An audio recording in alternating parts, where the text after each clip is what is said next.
Hello and welcome.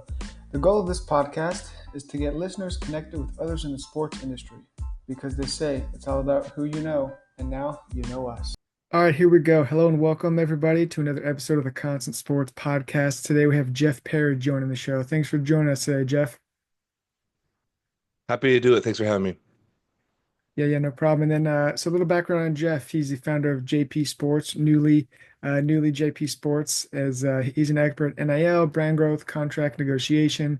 He has a background in law, advertising, collegiate athletic compliance, and then obviously leading up to the launching of JP Sports.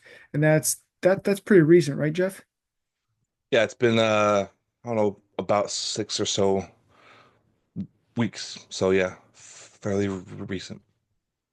Perfect. Okay, well, and then we'll dive into that. So yeah, we're going to talk about athlete marketing, deal making, career. You have a good LinkedIn presence with, especially for those in the sports industry trying to get jobs, internships, etc. in the sports space. So we'll touch on that first, and I guess we'll start with JP Sports and then kind of work backwards. And so, what was the kind of the culmination of founding JP Sports, the mission, kind of what's the goal of JP Sports? Yeah, so just kind of was hoping to hop into this space more. Mhm. And I thought that the best opportunity was to kind of, do it on my own, kind of start my own agency. Um, so just, different, timing things kind of came, together. And so I said, okay, like let's, do it. And as far as like the, goals or the mission, Mhm. just with all the name, image, likeness stuff that's, going on and how that, is just exploding. There was a lot of, bad actors out there that, you hear all these stories and you know, hear these things. And I was like, well, I, I I won't want to be a good actor, and I Mhm. think that that I can be, and so that's why I said, well, let's hop in there because there's got to be a lot more good actors out there, and here's an opportunity, and so that's kind of our whole goal at JP is just to be g good actors and to like you know help those who are trying to navigate the space. Right. Yeah, no, great, I guess mission and kind of backer behind that. And speaking on the NIL aspect of it with, athletes, there's so much that goes into it, right? Finding the right brand, aligning values and audiences and, the deal making part and contract negotiation and things. And so what's kind of one of the more important parts that you stress to the athletes? Is it the brand management? Is it their brand themselves building it up, the different contracts? Is there something that stands out more than another part? All of them are key. Mhm. Um, probably the most important part, right? It was just taking control of your own, personal brand, right? Because that's what is going to get deals. That's what's going to get you jobs after college, whether or not you're an athlete, right? So, just trying to take ownership over that, and trying to be very intentional about that, right? Trying to be strategic about how you go about that because all of us have a brand, Right. whether we like it or not. And so it's okay. Are you going to take control of it and try to have that proper narrative about who you are and what you're all about, or is that your brand going to be defined by other people, right? So Mhm. that's probably the main core, and then all the rest as far as like getting deals and post college as opposed to during college and Mhm. all that branches out of that, so that's Right. really the at the heart. Yeah. And then where have you seen the kind of the role of social media or the content creation? Where have you seen that? I guess in terms of securing deals, is that a big as number as people say? Like the followers, or is it more about the content that the person creates when they're doing these types of deals and things like that? Yeah, yeah, I mean, so most of the time it's going to be more about engagement than just the sheer numbers, right? Hmm. So even if you have 100,000 followers, but you don't have anyone who's like engaging, right, on a consistent basis, or you don't have a community, Mhm. that's not as valuable to brands. Right. That could change with you know some companies might just want those that have astronomical numbers of followers or whatever, but generally what I've seen is a shift to we want those who are really engaged, even if it's only 100 people, but if they're constantly like engaging and commenting and sharing, and they're like building a real experience with each other, then there's going to be more opportunity for that brand than to come in and say, hey, I want to be a part of this, I want to be part of this community. So Mhm. that is what is the most valuable. um and you know obviously you don't have to do social, like there's other ways to advertise or whatever, but that is, that's kind of the world that we live in, where that's always there. It's kind of omnipresent. And so taking advantage of that, I think is a big, key. And if you don't, I think it would be a missed opportunity. Mhm. Yeah, agreed. And would you say, that's, I mean, there might be a few. So what are some, I guess, best practices for athletes in the NIL space to kind of stay relevant and marketable? Are there certain things that they can do? Yeah. I think the number one thing, right, is just to be like who they are. Hmm. That's what brands want. That's what the people want, Hmm. is they want you to be authentic. They want you to be um, true to who you are, because it gives them confidence, to be true to who they are. Right? Right. Everyone has their story, to tell. So tell your story. Hmm. Um, as as a part of that, like just be good at what you do. So if you're playing a sport, like be very good at that sport. That's going to Hmm. help your Yeah. marketability. If you're on the bench, then be the best, bench player that you can possibly be, right? If you're the best manager, be the best manager, right? You know, if you're a biology major and you love to go to like, the labs and do that, like be the best at that. Like, but by being the best that you can in what you're currently, doing, then that kind of takes care of most of the market marketability. Hmm. And then for the other, parts about like, oh, like how to do content, or branding, or finding deals, like that's where folks like myself come in, to help out, Hmm. um obviously. But just try to be yourself. That's the big key. um and then obviously maybe the last thing is, obviously they're in college, so like stupid things happen, but try not to do anything like stupid or that would like hurt your m- marketability. And if you do, then just don't post about it. Yeah. Yeah, it really, and I feel like social media is a gift and a curse, especially with marketability and things like that. But kind of, so that's kind of the plus, the bright sides of kind of NIL. But what are some common NIL legal, I guess maybe not legal, but pitfalls, right? That the athletes Sure. have to avoid but when they're kind of, as you said, a lot of, they're going to be 18 to 21, 22, whatever it is, and kind Yeah. of coming into this new world with NIL, and there's new, legislation, and there's all sorts of stuff going on. So what are some like Right. that, some pitfalls that you've seen? Yeah. um as much as possible, try to get everything in writing, Hmm. right? um Even if you have a chat over the phone, if you're just talking, person to person, try to follow up with like a text that says, "Hey, as we talked about, da, da, da, da, da, da, da," just to have something there. Hmm. And if possible, correspond with text or email to have it in writing, right? I think that's very important. Obviously, like that there are ways to still say, "Hey, we talked about this."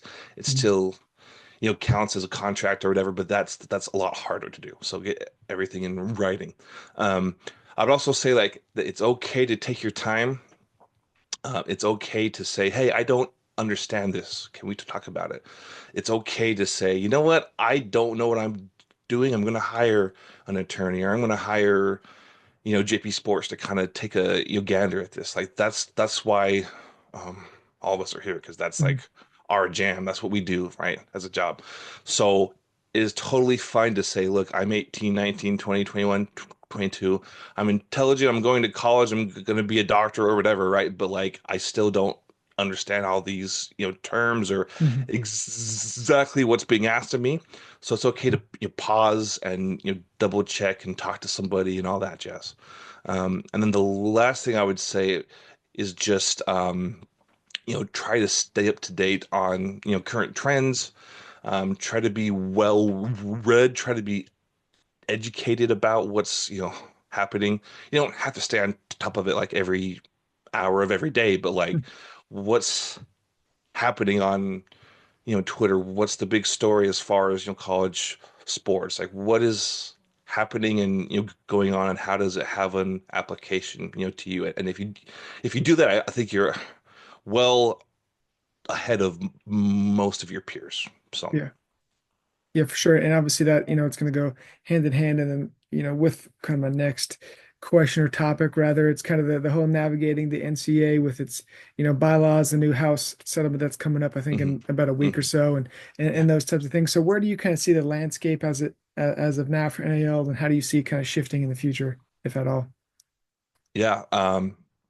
So I think it's here to here to stay. Obviously, this is like the new, you know, normal, to Mhm. borrow that term. Um, So I think the foundation, is okay. College athletes are going to be paid. They're going to, be able to benefit, and that's just how we're going to operate. And that's totally fine. That's great. I think that's a good thing. But it's going to continue to evolve, right? Like I Mhm. think some form of collective bargaining is not an if but a when. How's it going, to look and all that, but it's going to happen in some form or the other. Um, I think that there are going to be some more things that are you borrowed from the professional model that are brought in. I think there are going to be some separation points of the have and have nots, right? So Mhm. I'm not exactly sure what's going to happen, but I know that like the foundation is now set. We're going to have this house settlement come through, and so now it's about okay. Now the your changes are not going from non-NIL to now we have it. Now it's going to be about okay, it's here. It's part of what we do now. How are we going to perfect it? How are we going to make sure that it's done, properly? How are we going to make sure that is there fair market value, or is that, dumb to even, try? Like just all these things are going to continue to evolve and fine tune. I think that's probably where our, time is going to be spent in the next, I don't know, 5 or so years. Mhm. Oh, interesting. So do you think it's gonna so it seems like in pro sports, some of these CBAs and things are about 10-year contracts, give or take. Do you think something like that would be similar? Do you think the NCAA is so fast moving that it's like, okay, maybe we'll do like a 2-year CBA and then we'll come back and see where we're at? Yeah, I'm actually curious to see if there's going to be like option contracts, like how they have in the Okay. pros, right? Of like, okay, we're going to sign you as a freshman and a sophomore, and then there's going to be like a school option for your junior year. Because right now there's a lot of power with these the athletes of like, hey, I'm gonna come, you're gonna pay me, and then I'm gonna hop into the portal and get paid, and then I'm gonna hop into the portal, right? Which totally fine. That's how it is. Like that's fine. But I don't think schools are gonna want to do that. Mhm. Um, on and on and on. They're gonna say, hey, we want you for 2 years if there's an option or like some um having some sort of a buyout, right? Too, right? That's in all the coaches' Yeah. contracts, and so I think you'll start to see those. But again, those aren't going to happen, I don't think, until there's some form of collective bargaining. And if there Mhm. is, then those things can be put into place. So I think that's probably the first step is like, whether that's athletes.org or Congress or whoever's going to drive that. Like, how do we get to a non-employee status in bargaining Mhm. situ situation? And then once that is in place, then the schools could kind of say, hey, we want there to be buyouts or Yeah. 2-year contracts or whatever. So we'll see. But Yeah, no, I feel like it's got to be one of the more fascinating times to be in sports, right? Because it's essentially a new industry, you could say. I mean, it's 4 or 5 years old at this point, and it's still changing, day by day and things like that. So it is kind of fun to see, and it'd be interesting to see if college sports just is basically a junior professional league, and I mean, I've always thought like college basketball, a lot of it is they go for a year and then they're in the pros. So you can kind of make the argument, like the top guys. I mean, were they ever really going to college in the first place? Like being a student athlete, that's always kind of been interesting to me. They're there for like a semester and a half, and then they're out. But I guess that's neither here nor there. So we spent a good time on NIL, as you say, and I feel like your day job is JP Sports, and maybe your night job is that kind of career growth and helping those in the industry kind of get jobs or internships and stuff. And so I saw you had a post a little while ago, and it said, if you master the boring stuff, you're well ahead of most people. And I think that's a very profound statement. And I was curious if you could kind of expound on that a little bit, and maybe some of your thoughts regarding that. And yeah. yeah, yeah, no. So yes, I try to give back, to sports by providing content daily about like how to break into sports or Mhm. how to get jobs, how to network, right? Because I didn't know that when I started law school, and so I kind of Mhm. had to self teach that. So that's what I do. As far as on that, post, the boring stuff, right? Those are the things that have to be done. Those are the things that are going to create audience, growth or job opportunities, but we don't always want to do them, or right there you're boring because they're not like these headlines and like, oh, I did this, but it's like you know updating your resume Mhm. each quarter. It's talking to two people on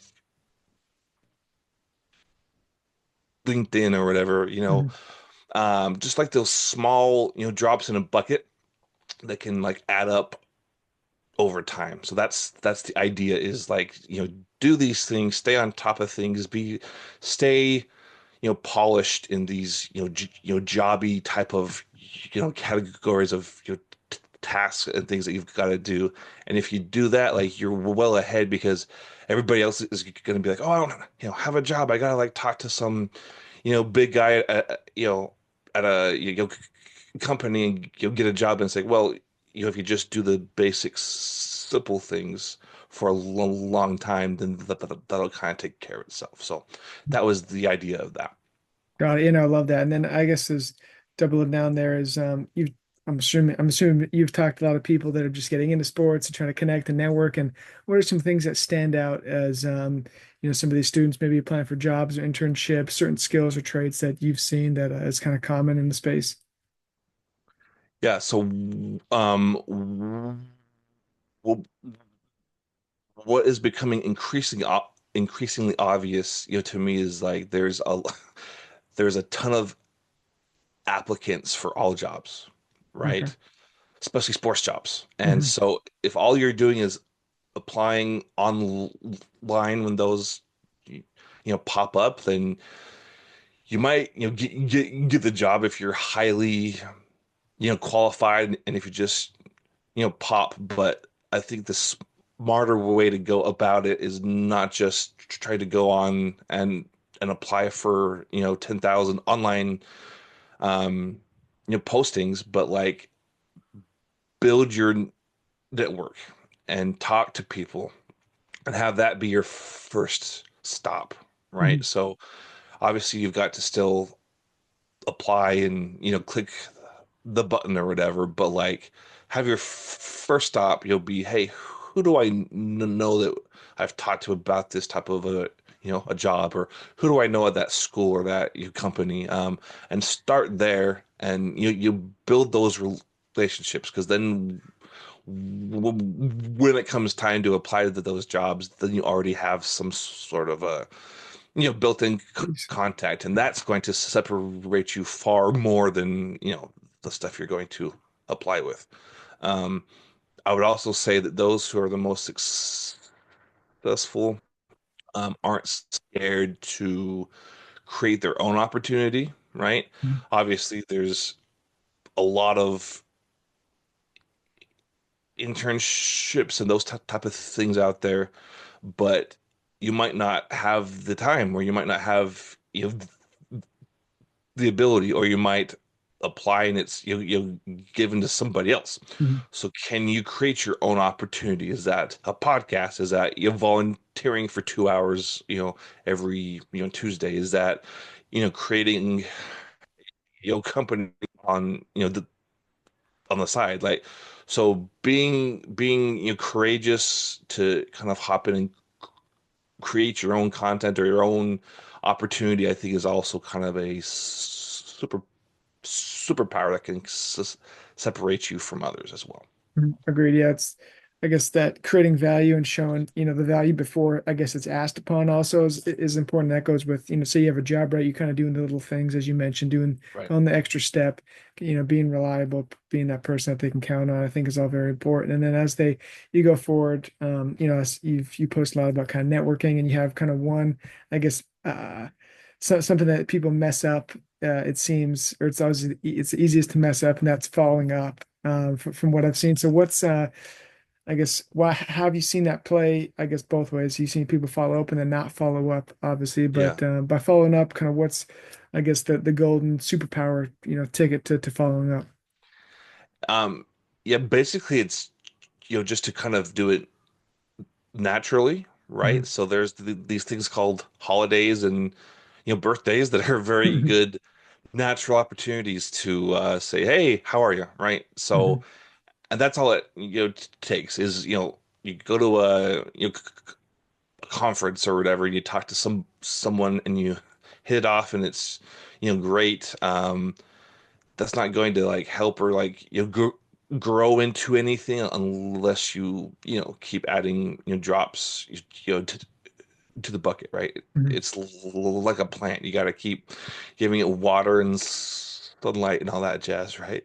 Don't drown it. Like, don't do it every Yeah. day or whatever, but like being strategic or being intentional about following up is totally fine. And that's how you, over time, add drops to the bucket and say, okay, like we're actually you're building a true relationship, instead of like, hey, we talked that one time, 2 Right. years ago, do you have a job? Like that doesn't help, and that's not going to work, right? But if you're actually being genuine about like, hey, we talked to that thing that was 2 months ago, I read an article about the thing that we were talking about. I thought you might Sure. like to, check it out. Oh, okay, that's great. That's very, natural, right? Or hey, happy birthday, right? That's Mhm. that's totally fine. It doesn't have to be these, huge things. It just has to be small, drops in a bucket, and then eventually you'll have a bucket, and that's, the point. Right. Well, and I kind of have a similar story. I have a mentor. It's I don't know, 45, 50 or something like that. And he was saying the same thing. He had it was like a month ago, a person had texted him from like 20 years ago when they worked some project, on the East Coast, and like they hadn't talked in a while, but the person's like, oh hey, I saw this article about kind of the sector they're in, and sent it to him. And my mentor was like, that was crazy. Like I haven't talked to this guy, and he sent me like this article, and it was crazy. Then they caught up, and now they're trying to, do some business and whatnot. There And you go. maybe the person that sent him, maybe they, I guess, were trying to be strategic and trying to do business, or maybe they were just, being nice. But either way, I thought that was really cool, and that they, somehow remembered that. And it also kind of, I guess maybe I get your thoughts on this, but I've heard a few people when they're talking about, building out your network, creating, like like a contact list of sorts, kind of, be like Jeff Parry, NIL, and then you kind of do like tidbits. Have you heard people kind of creating those types of documents? Yeah, I've heard of that. And that's not a bad idea, right? To Mhm. have sort of like a just a a chart or a table, right, that says you know, here's their name, here's how we got in contact, here's a Mhm. few, notes, right? So that's fine. I think the key is just having it easily accessible and not Yeah. having it be too, big or whatever, and just having Mhm. just a very, quick, like, okay, here's, my notes, right? Mhm. And then like you go to a conference or whatever, you come home, and then that's when you take all your, business cards or texts or whatever, and you Yeah. kind of could have those there, and then you don't have to, have those in your head. So that's good. Yeah, Mhm. that's fine. Yeah, for sure. And then I guess we talked about earlier, athletes and students kind of taking the knowledge and reading, different topics and staying up to date in the industry. As far as, you go with your career and being a business owner in the sports space, so there's certain outlets that check up on to get those news, to get those updates, to keep you involved in the space. Yeah, so I subscribe to the D1 Ticker. It's a Hmm. free newsletter that comes out every morning and night. Just talks about all the stuff that's going on in, college sports. And so that's kind of my, go-to. Hmm. Um, and then I try to be very active on Twitter and on LinkedIn and on Instagram, just to like you keep up with, trends and things that are being talked about. Because if it's being talked about in my space, right, Hmm. then it's going to be on those platforms, Right. right? So in the olden days, right, our parents would watch, the news, but nowadays it's like, okay, it's on, these platforms. So, that's how I try and stay up, to date. And then I try and talk to people also, like Hmm. just, say, hey, I saw this article, or hey, I saw this, post. Can I talk, to you? And then that's an opportunity to kind of go, deeper to like, okay, what are some tips, or what are some, you know, um, I don't know, some, books that they've read, or like the, go-tos that they have. So that's probably my, you know, whole stay up to date type of stuff. Like Yeah. have the D1, ticker, newsletters, like, constant Hmm. sports also, right? Like those type of, contents that come out like on a daily or on a weekly basis, like those are very, very, very helpful. Hmm. So Yeah, no, great. And I think D1's ticker's great. I think I got it in grad school. I subscribed, whatever it was, like 4 or 5 years ago, whatever. yeah. And it's awesome. So yeah, I agreed there. And then regarding on tips and, best practices, what's a piece of advice or something that you would pass on to, the student athletes as well as, those trying to get into sports? Yeah, I mean, so I, I would give the same advice that I got when I was in law school, and it's, twofold. It's that you have to have relevant experience. Um, that's not to say that it has to be, direct, Hmm. but it has to be relevant, right? So, do you have to have an extensive, background in college sports, to break into college sports? No, but can you, connect those dots of like, here's what I did, previously, here's how it's, relevant to this, Hmm. new job or whatever, right? Um, and then the other part is kind of what we already talked about, that you've got to invest in networking and building relationships. That on its own is not, good enough, and just having good experience on its own is not, good enough. But having them both is where you separate yourself from all the others, right? So that would probably be my, general advice.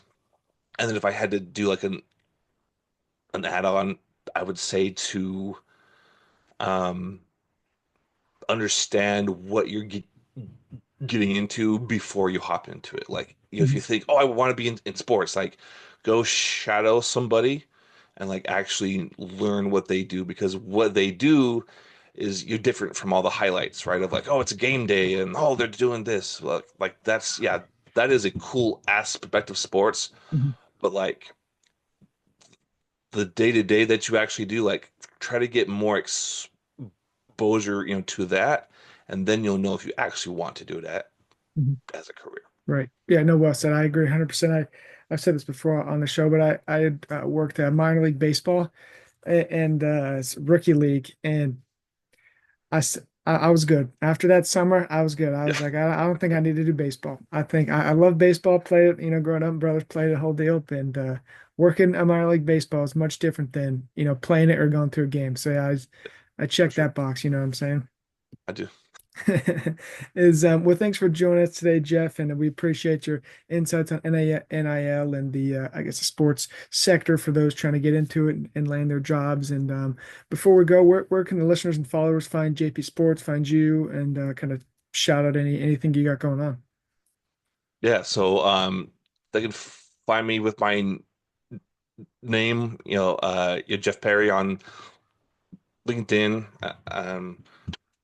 and I do daily c content on there, so that they can always DM also, so that's fine. And then for JP Sports, that there is a JP Sports um page on there also, and it's also on Instagram at sports group underscore JP. And then my website is also jpsports.co. So those are all the places you can find me.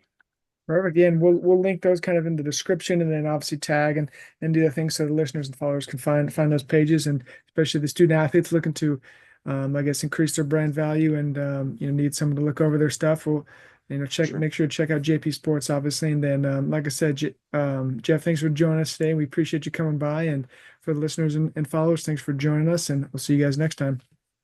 Sounds good. Thank you very much. You got it.